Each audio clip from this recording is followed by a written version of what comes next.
لیکن اپنے بچے جس ماحول میں پرورش پا رہے ہیں، کیا انہیں اسلامی تعلیمات کے مطابق پرورش دی جا رہی ہے؟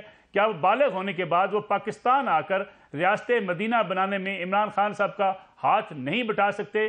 یہاں بھی عمران خان صاحب کے پاس ان سوالوں کے کوئی جوابات نہیں ہیں۔ لیکن عمران خان صاحب مسلسل عدالتوں میں حاضر نہیں ہونا چاہتے، قانون کا احترام نہیں کرنا چاہتے، ساتھ ہی ساتھ اسٹیبلشمنٹ کے خلاف مسلسل مہم چلانا چاہتے ہیں تاکہ وہ اینٹی اسٹیبلشمنٹ بن کر فوج کے اندر ایک ایسا ماحول پیدا کر سکیں کہ گویا افسران اور سینئر لیڈرشپ کے مابین کوئی اختلاف موجود ہے۔ دوسری طرف ملک کے اندر بڑھتی ہوئی بے چینی کے اس ماحول میں یہ بھی کہا جا رہا ہے کہ اگر سیاستدان نہ مل بیٹھے، مذاکرات نہ ہوئے، تو پھر شاید جمہوریت کی بساط بھی لپیٹی جا سکتی ہے۔ ابھی تازہ ترین صورتحال یہ ہے کہ جماعت اسلامی کے امیر سراج الحق صاحب کے پاس پی ٹی آئی کا وفد گیا، ان سے ملاقات کی اور کہا کہ وہ کردار ادا کریں۔ وہ کیا کردار ادا کریں گے؟ کیا سیاسی جماعتیں مل بیٹھیں گی؟ کیا 2014 کی طرح سراج الحق صاحب کی بات مانی جائے گی؟ اس پہ بات کرنے کے لیے ہمارے ساتھ موجود ہے جماعت اسلامی پاکستان کے امیر سراج الحق صاحب۔ ان سے یہ سارے سوالات پوچھیں گے، لیکن ایک بریک کے بعد۔ پروگرام میں ایک بار پھر خوش آمدید۔ بہت بہت شکریہ سراج الحق صاحب پروگرام میں وقت دینے کا۔ سراج الحق صاحب یہ بتائیے گا کہ اس وقت ملک کی جو صورتحال ہے، سیاسی جماعتیں بہت دور جا چکی ہیں۔ سپریم کورٹ کے فل کورٹ بینچ کے فیصلے کے بغیر کسی فیصلے کو حکومت ماننے سے انکاری ہے، جبکہ اس وقت پاکستان تحریک انصاف یہ سمجھتی ہے کہ انہیں کل کے فیصلے سے ریلیف مل سکتا ہے، ملک میں انتخابات کا اعلان ہو سکتا ہے جو پی ٹی آئی چاہ رہی ہے۔ ان حالات میں مذاکرات ہو سکتے ہیں؟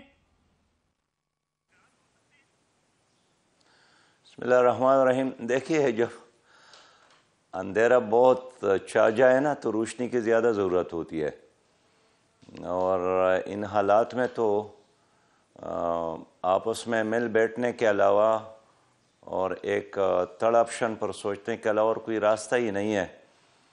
اگر نارمل حالات ہوتے تو مل بیٹھنے اور مذاکرات کے اور آپس میں ڈسکشن کی کوئی ضرورت نہیں تھی، لیکن اس وقت جب تمام ادارے ناکامی سے دوچار ہے، متنازع ہو گئے، آپ دیکھتے ہیں کہ اب تو میرا جج زندہ باد اور آپ کا جج مرد آباد کے نعرے بھی شروع ہو گئے۔ تو ان حالات میں مسائل کا حل اگر سیاستدانوں نے خود نہیں نکالا، پھر ماضی کی طرح 77 کی طرح 97 کی طرح وہی ہوگا جو پہلے ہم نے دیکھا ہے، اس سے ملک کو نقصان اور پہنچے گا۔ تو اس لیے ہم یہ چاہتے ہیں کہ پیپلز پارٹی ہو، پی ڈی ایم ہو، پی ٹی آئی ہو یا باقی سیاسی جماعتیں ہو، سب مل کر اگر الیکشن ہی چاہتے ہیں تو پھر ایک ڈیٹ پر اتفاق ہی کر لے، بجائے اس کے کہ آپ کو جج بٹھائیں یا کوئی اور آپ کو بٹھائیں اور آپ کو ایک کلاس روم میں بچوں کی طرح ایک لیکچر سننے کی بجائے آپس میں بڑوں کی طرح بیٹھ کر بات کرنے کی ضرورت ہے۔ لیکن بیٹھنے کا طریقہ کار کیا ہوگا سراج الحق صاحب؟ آپ سے اسد عمر صاحب نے درخواست کی، اجاز جوہری صاحب آپ کے پاس آئے، اس وقت جو حکومت ہے، حکومت کی اتحادی جماعتیں ہیں، ان کو دونوں کو بٹھائے گا کون؟ ہم دونوں سے رابطے کر رہے ہیں کہ اگر ول موجود ہے اور اس انارکی اور بدحالی سے نکلنا چاہتے ہوں تو اس وقت تو دیکھیے مسائل کا حل تو کسی کے پاس بھی نہیں ہے، نہ پی ڈی ایم کے ساتھ ہے، نہ پی ٹی آئی کے ساتھ ہے، نہ پیپل پارٹی کے ساتھ ہے۔ اس ملک کا جو اصل وارث ہے وہ تو عوام ہے اور مسائل کا حل بھی انہی کے ساتھ ہے۔ تو کل پی ٹی آئی والوں کو بھی ہم نے یہی بات بتا دی کہ 2 صوبوں میں ابھی الیکشن ہو اور پھر قومی اسمبلی کی جو خالی نشستیں ہیں پھر اس پر الیکشن ہو اور پھر جنرل الیکشن ہو، تو اچھا یہی ہے کہ ایک ہی دن الیکشن ہو، جنرل الیکشن ہو۔ اس کے لیے ظاہر ہے آپ لوگوں کو قربانی دینے چاہیے اور پی ڈی ایم اور پیپل پارٹی کو بھی قربانی دینا چاہیے۔ تو پی ٹی آئی نے کوئی آمادگی ظاہر کی ہے کہ وہ عام انتخابات کے لیے اتفاق کر سکتے ہیں 2 صوبوں کے الیکشن کے بجائے ملک کے اندر عام انتخابات کے حوالے سے؟ دیکھیے، یہ اگر وہ انتخابات میں دلچسپی رکھتے ہیں اور وہ اس موقع پر ہے کہ انتخابات ہو تو ہماری یہ بات تو ان کے لیے بھی فائدہ مند ہے، اس لیے کہ اگر 2 کی بجائے 4 صوبائی اسمبلیوں پہ الیکشن ہو اور قومی اسمبلی میں، تو اس سے اور چنگی بات اور اچھی بات کیا ہو سکتی ہے۔ البتہ یہ ہے کہ اس میں تاریخ آگے پیچھے ہو سکتے ہیں اور کچھ لو اور کچھ دو کی بنیاد پر کچھ ایک آگے جائیں، کچھ پیچھے، دوسرا پیچھے ہٹے. تو اگر آپ اپنے اپنے موقع پر اسی طرح کڑے ہیں، ڈنڈا اٹھا کے اور سینہ تان کر اور ماروں گا اور نہیں چھوڑوں گا، تو اس کی بنیاد پر تو کوئی بات نہیں بن سکتی ہے. لیکن سراج الحق صاحب اب خود بھی پاکستان تحریک انصاف کی اتحادی حکومت کا حصہ رہے ہیں. اس وقت عمران خان صاحب پر یہ الزام لگایا جاتا ہے کہ یہ جو جارحانہ سیاست ہے، عمران خان صاحب نے اس کو پیک پر پہنچا دیا ہے. ڈاکو، چور، لٹیروں کا الزام، اس کے ساتھ، ان الزامات کے ساتھ، اس لڑائی جھگڑے کے ساتھ کیسے مل بیٹھیں گے؟ دیکھیے، اگر امریکہ اور طالبان آپس میں بیٹھ سکتے ہیں، جن کے درمیان سینکڑوں نہیں ہزاروں اور لاکھوں لوگ قتل ہو گئے تھے. آپ کو خود تاریخ کے طالب علم ہیں، نیلسن منڈیلا اور ڈی کلارک 20-25 سال لڑتے رہے لیکن بالآخر مذاکرات کے میز پر آ گئے. جو لوگ مذاکرات نہیں کرتے ہیں، ڈائیلاگ نہیں کرتے ہیں، بات چیت نہیں کرتے ہیں، ان کے لیے کسی شاعر نے یہی کہا ہے کہ لڑتے لڑتے ہو گئی گم، ایک کی چونچ اور دوسرے کی دم. تو پھر چونچ اور دم دونوں جاتے ہیں. لیکن سراج صاحب، مسلم لیگ نواز یہ سمجھتی ہے کہ وہ وکٹم ہیں پاکستان میں. میاں نواز شریف کو جو ہے وہ بالکل ٹارگٹ کیا گیا، ان کو ڈسکوالیفائی کیا گیا. اب وہ مطالبہ کر رہے ہیں کہ ترازو کے پلڑے برابر ہوں. ترازو کے پلڑے برابر نہیں ہوں گے تو ہم انتخابات کی طرف نہیں جائیں گے. ترازو کے پلڑے برابر کرنے سے مراد کیا ہے؟ کیا عمران خان صاحب بھی نااہل ہوں؟ دیکھیے، پیپلز پارٹی ہو، پی ڈی ایم یا پی ٹی آئی، ان کا علم یہ ہے کہ عدالت کا کوئی فیصلہ ان کے حق میں آتا ہے تو اس کے لیے تو کہتے ہیں بالکل ٹھیک ہے، ان کے خلاف آتا ہے کہتے ہیں یہ بالکل غلط ہے. آپ کو یاد ہوگا ملک صاحب جب اسی چیف جسٹس نے 10 اپریل کو سوموٹو ایکشن لے کر 12 بجے رات کے دفتر کھولا اور ایک ڈیسیجن دیا اور اسمبلی کو بحال رکھا، تو یہی پی ڈی ایم اس کے لیے زندہ باد کے نعرے لگا رہے تھے اور پی ٹی آئی والے ان کے لیے مرد آباد کے نعرے لگا رہے تھے. آج وہی چیف جسٹس ہیں اور وہی پی ڈی ایم اور پی ٹی آئی ہے کہ اب کہتے ہیں پی ٹی آئی والے کہ یہ چیف جسٹس بہت اچھے ہیں، یہ تو بالکل ہیرو ہے، پاکستان کو بچا رہا ہے. پی ڈی ایم اس کے خلاف ہے. تو یہی اصل مسئلہ ہے کہ جب کوئی چیز آپ کے حق میں ہو تو 100% ٹھیک ہے اور آپ کے مفادات کے خلاف ہو تو 100% غلط. ہم اس لیے سمجھتے ہیں کہ اگر آپ لوگوں نے ہی حکومت کی ہے، نا پی ٹی آئی نے حکومت کی ہے، پی ڈی ایم نے حکومت کی ہے، پی ٹی آئی کے علاوہ پیپل پارٹی نے حکومت کی ہے، تو اگر یہ ہمارا جو مقننہ ہے، قانون ساز ادارہ، یہ ناکام ہے، اگر عدلیہ ناکام ہے، اگر الیکشن کمیشن ناکام ہے، تو یہ تمام ناکامیاں جو ہیں یہ تو آپ کی وجہ سے ہے، ان تینوں کی وجہ سے. اس میں کوئی ایک مجرم نہیں ہے، یہ سب کے سب اس جرم میں شریک ہے کہ انہوں نے اپنے آپ کو مضبوط کیا، اداروں کو تباہ کیا. لیکن سراج الحق صاحب، اگر ہم بات کریں میاں نواز شریف کی ڈسکوالیفیکیشن کے حوالے سے، آپ کو بھی یاد ہوگا آپ پٹیشنر تھے اس پورے کیس کے اندر، پاناما پیپرز میں. آپ نے بھی کہا کہ باقی لوگوں کے کیسز کو بھی سنا جائے، لیکن تاریخ نے ثابت کیا کہ صرف میاں نواز شریف فیملی کا احتساب ہوا. باقی پاناما پیپرز میں جن کے بھی نام آئے ان کے خلاف کوئی کارروائی نہیں ہوئی. کیا آپ آج نہیں سمجھتے کہ صرف میاں نواز شریف ہی ٹارگٹ تھا پاناما پیپرز کا؟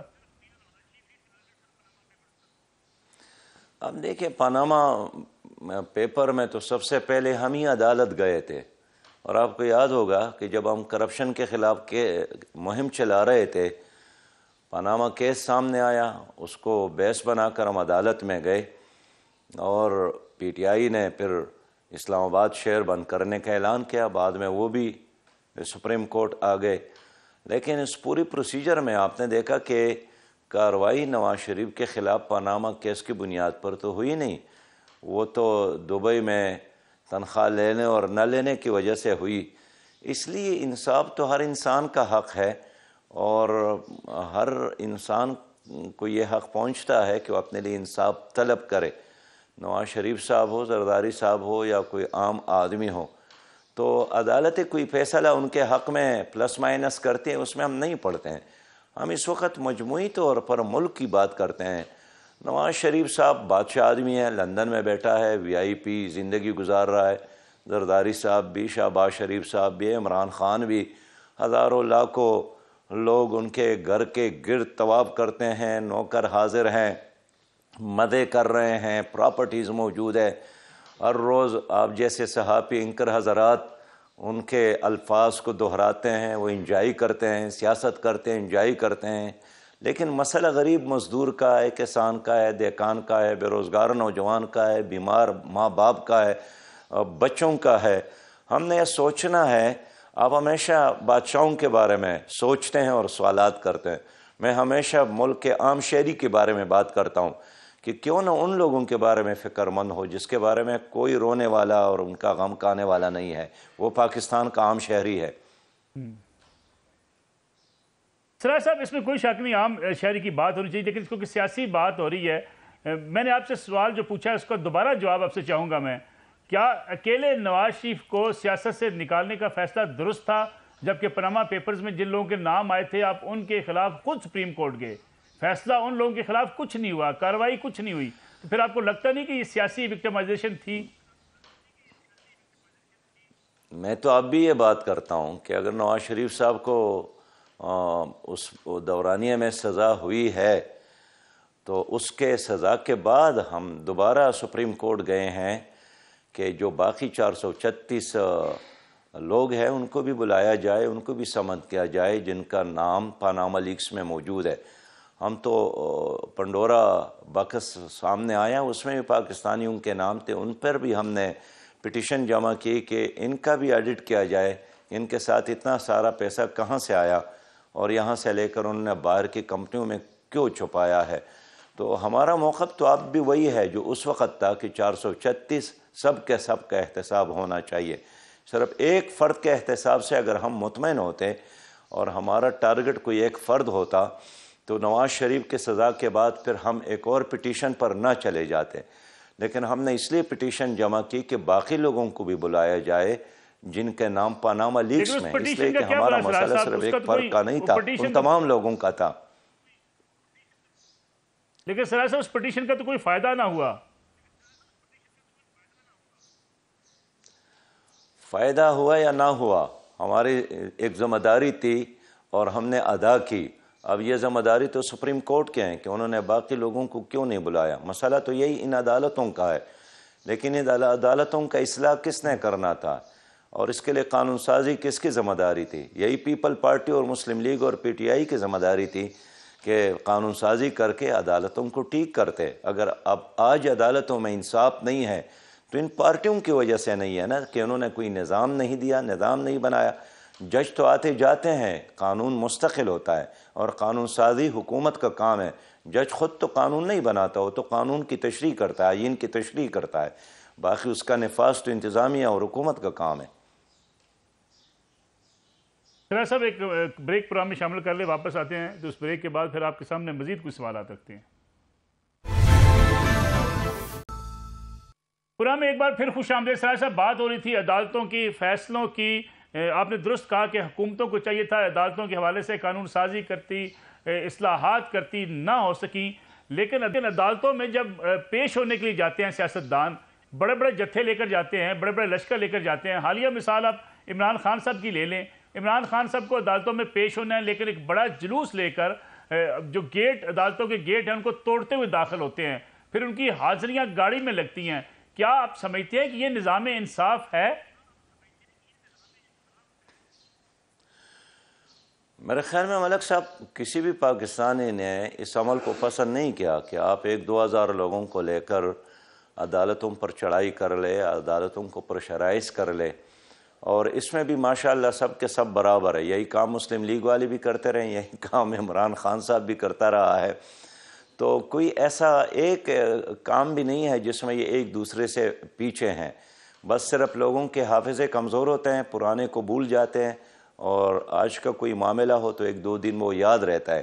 باقی سب کا ٹریک یہی ہے، آپ ماضی اٹھا کر دیکھیں، ان تمام لوگوں نے ایسا ہی کیا ہے جو آج پی ٹی آئی والے کر رہے ہیں۔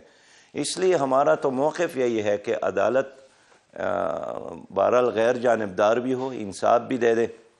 گزشتہ دنوں بائیڈن کے گھر میں پولیس داخل ہو گئی، 13 گھنٹے تک ان کے گھر کی تلاشی لی، اور میں یہ سوچ رہا تھا کہ اس کے بعد صدر کا ریئیکشن کیا ہوگا۔ انہوں نے ایک بیان دیا کہ میری ایک معصوم غلطی تھی، یعنی اعتراف بھی کیا کہ یہ میری غلطی تھی۔ اس طرح ٹرمپ کے گھر پولیس گئی، ان کے ایک ایک کاغذ اور ایک ایک دراز کو دے کر تلاشی لی۔ تو جن لوگوں کا ہم مثال دیتے ہیں نا جی، پھر ان کو مثال کے طور پر تو پیش کرتے ہیں، لیکن اس طرح پھر بیہیو ہم نہیں کرتے ہیں۔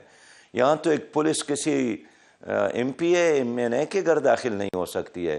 جب بھی کوئی ڈپٹی کمشنر جاتا ہے، سب سے پہلے وہ مقامی ایم پی ایم این اے کے ڈیرے پر جا کر سلام کرتا ہے کہ جی میں حاضر ہوں، کوئی بھی حکم ہو میرے لائق۔ تو میں سمجھتا ہوں کہ ہمارا جو اشرافیہ ہے وہ اپنے آپ کو عدالتوں سے بالاتر سمجھتا ہے، قانون سے بالاتر سمجھتا ہے۔ ورنہ ملک صاحب آپ لاہوری ہیں، آپ لاہور میں کسی بھی چوک پر کھڑے ہو کر دیکھ لے، جو سرخ بتی ہے اس کا احترام کوئی وی آئی پی والا نہیں کرتا ہے، نہ کوئی جھنڈے والا اس کا احترام کرتا ہے۔ غریب ٹیکسی والا، رکشے والا، ٹرک، موٹر، آپ جیسے لوگ، ہم جیسے لوگ، ہم سب قانون کا احترام کرتے ہیں۔ لیکن سراج صاحب یہ سسٹم ٹوٹے گا کیسے؟ آپ دیکھتے ہیں کہ جب کسی پولیٹیکل ورکر کوئی زخمی ہوتا ہے پولیس کے کسی ڈنڈے سے، کسی لاٹھی چارج سے، اس کے پاس سارے سیاستدان جاتے ہیں، لیکن اگر وہی پولیس والا کسی پولیٹیکل ورکر سے ڈنڈا کھائے، اس کا بازو ٹوٹے، اس کا سر پھٹ جائے، اس کے پاس کوئی جانے کو تیار نہیں ہوتا، کوئی اسے اظہار ہمدردی نہیں کرتا، پھر قانون کی حکمرانی کیسے ہوگی؟ دیکھیے نصر اللہ ملک صاحب، لوگ سب برابر ہے قانون کے نظر میں، اور ہم مسلمان ہیں۔ ہمارے لیے رول ماڈل تو خلفائے راشدین کا نظام ہے۔ حضرت ابوبکر رضی اللہ تعالیٰ عنہ کے الفاظ آپ کو یاد ہوں گے، جنہوں نے پہلے خطبے میں دیا تھا، یہی ارشاد فرمایا تھا کہ آپ میں سے جو کمزور ہے وہ میری عدالت میں طاقتور ہے، جب تک ان کو ان کا حق نہ دلا دوں۔ وَالضَّعِيفُ فِيكُمْ قَوِيٌّ عِنْدِي حَتَّى أُرِيهَ عَلَيْهِ حَقَّهُ، اور آپ میں سے جو طاقتور ہے وہ میرے دربار، میری عدالت میں کمزور ہے، جب تک میں اس سے غریب کا حق نہ لوں۔ یہاں ہمارے ملک میں مسئلہ بالکل الٹا ہے۔ یہاں جو طاقتور ہے بس وہ وی آئی پی ہے، وہ پولیس والے اس کو کچھ نہیں کہہ سکتے ہیں، وہ ٹریفک قوانین کی پابندی نہیں کرتے ہیں، وہ قطار میں کھڑا ہونا اپنی توہین سمجھتے ہیں، وہ کسی ایئرپورٹ پر تلاشی دینا اپنا توہین سمجھتے ہیں۔ یہ چیز نہ مغرب میں ہم نے دیکھا ہے، نہ اپنے اسلامی روایات میں ہم نے دیکھا ہے۔ لیکن سچی بات یہ ہے کہ یہ ٹرینڈ بنانا کس نے ہے؟ یہ بڑوں نے۔ معاشرے کی مثال مچھلی کی طرح ہے۔ مچھلی آپ نے کبھی خریدا ہے ملک صاحب؟ ضرور خریدا ہوگا۔ ان کی دم کو نہ دیکھے، ان کے سر کو دیکھے۔ اگر سر خراب ہے تو مچھلی خراب ہے۔ جس معاشرے کے بڑے خراب ہو جاتے ہیں پھر وہاں وہ معاشرہ بھی خراب ہو جاتا ہے۔ جب سر ٹھیک ہو پورا معاشرہ ٹھیک ہو سکتا ہے۔ یہاں مسئلہ وی آئی پی کا ہے، پھر وی آئی پی کا ہے، پھر اشرافیہ کا ہے۔ غریب آدمی ٹھیک رہتا ہے بیچارہ، ملک کے ساتھ محبت بھی کرتا ہے، لیکن یہ جو بڑے لوگ ہیں نا جی، جو ایوانوں میں ہیں، جو کیبنٹ میں بیٹھتے ہیں، جو اپنے آپ کو بڑے سمجھتے ہیں، یہ ملک تباہ بھی انہی نے کیا ہے۔ سراج صاحب، آپ بھی اسلامی نظام کی بات کرتے ہیں، اسلامی انقلاب کی بات کرتے ہیں، عمران خان صاحب بھی یہی بات کرتے ہیں، ریاست مدینہ کی بات کرتے ہیں۔ بالکل ہمارے لیے ماڈل ریاست مدینہ ہونا چاہیے۔ خلفائے راشدین کا جو دور حکومت ہے، یہ طرز حکومت ہے، ہمارے لیے ایک مثالی اور مشر راہ ہونا چاہیے۔ کیا آپ سمجھتے ہیں عمران خان صاحب ریاست مدینہ کے جو دعوے دار تھے، کے پی کے اندر آپ نے دیکھا، آپ خود وہاں کے رہنے والے ہیں، ریاست مدینہ بنی وہاں 8 سالوں میں؟ دیکھیے عمران خان صاحب کو تو عوام نے پنجاب میں بھی مینڈیٹ دیا تھا، تو ریاست مدینہ کے لیے انہوں نے بزدار صاحب کا انتخاب کیا، اور اس کے بعد جس کو ڈاکو کہتے تھے پھر پرویز الہی صاحب کا انتخاب کیا، اور اسی طرح وہاں بھی محمود خان صاحب کا انتخاب کیا۔ تو ٹیم کے سلیکشن ہی سے پتہ چلا کہ وہ کیا بنانا چاہتے ہیں۔ اس لیے 10 سال انہوں نے خیبر پختونخوا میں حکومت کی اور 4.25 سال یہاں پر حکومت کی۔ ایز اٹ ایز ایک نظام چل رہا تھا، ایک سٹیٹس کو تھا، وہ ان کے فیسیلیٹیٹر تھے۔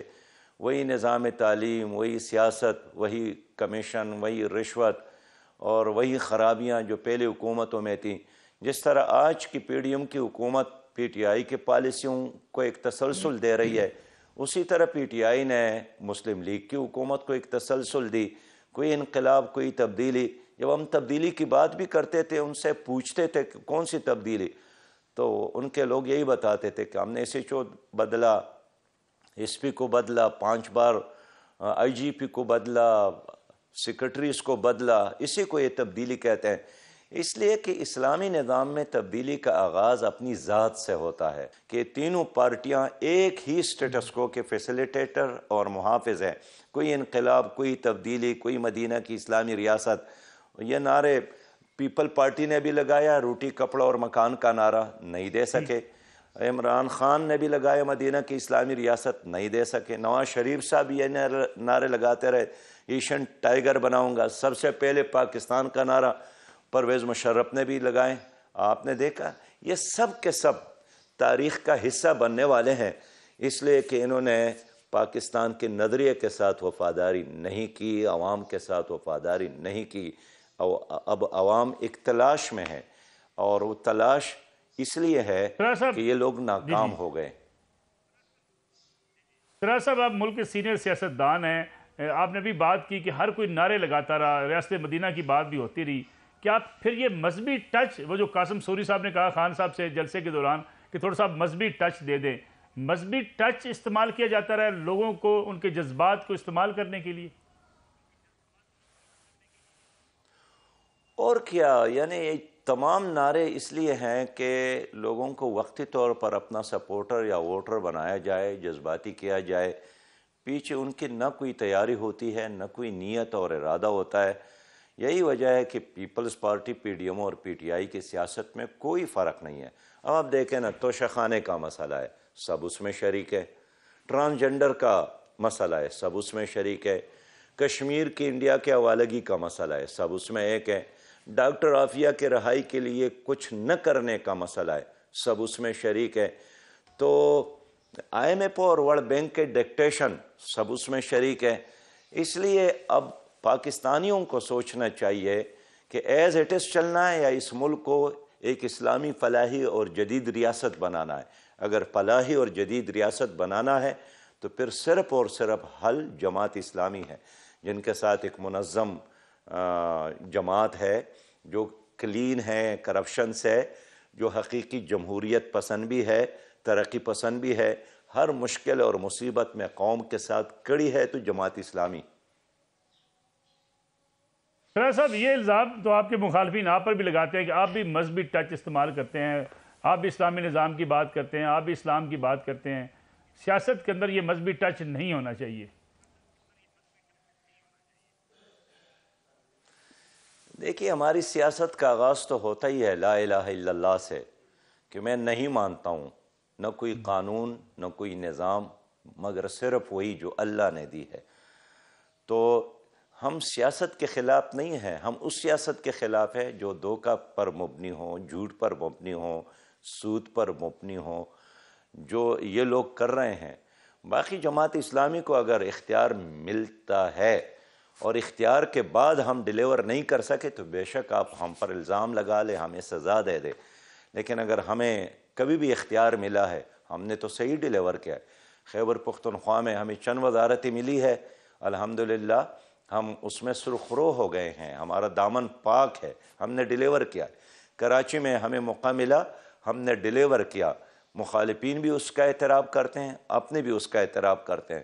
اور اب اگر نیب کو دے کے رجسٹر میں اگر کسی کا نام نہیں ہے تو صرف جماعت اسلامی کے لوگوں کے نام نہیں ہے۔ سراج صاحب، وی آئی پی کلچر کتنا ہے؟ وی آئی پی کلچر کے آپ بڑے مخالف ہیں، امیر جماعت کا بھی وی آئی پی کلچر اور پروٹوکول ہے؟ پیارے بھائی، ہمارے ہاں تو میں تو جب منسٹر تھا تو بھی اس کلچر کے خلاف تھا، اور ہمارے مینیفیسٹو میں یہ چیز لکھی ہے کہ ہم انشاءاللہ تعالی یہ وی آئی پی سسٹم بالکل بدلیں گے، اور ہم نے کئی بار کہا ہے کہ ہماری حکومت ہوگی تو وی آئی پی جج نہیں ہوگا، وہ مظلوم ہوگا، تعلیمی اداروں میں وی آئی پی طالب علم ہوگا، ہاسپٹلز میں وی آئی پی ڈاکٹر نہیں بلکہ وہ بیمار ہوگا۔